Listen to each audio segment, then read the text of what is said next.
Այսօր հայրենական սուրբ եկեղեցին նշում է Գալստյան կիրակին։ Մի մարդ Արքունիքի ճանապարհով իր կարգով անցնում էր և ճանապարհին մի երեխա էր խաղում։ Եվ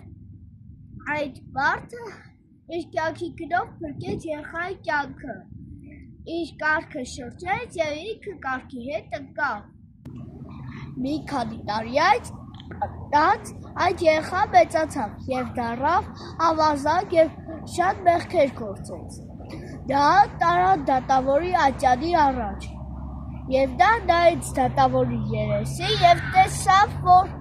նա շատ ծանոթ երես ունի, և ասաց. «Դուք ինձ չեք հիշի, բայց ես ձեզ հիշեցի, դուք այն կառապանն եք, որ փրկեցիք իմ կյանքը ձեր կյանքի գնով։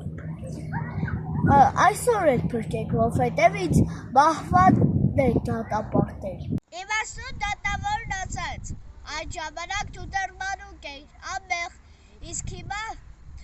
իսկ ես փրկիչ էի քեզ համար, նստած էի ողորմության աթոռին և փրկեցի քո կյանքը իմ կյանքի գնով։ Իսկ հիմա ես դատավոր եմ և նստած եմ դատավորի աթոռին։ Առջև սպառվել է քո կյանքի ժամանակը և դու պետք է կրես արդար պատիժը քո գործած մեղքերի համար։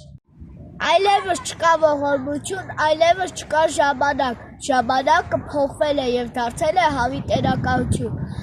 Ոմանց համար հավիտենական ուրախություն, ոմանց համար հավիտենական դատապարտություն։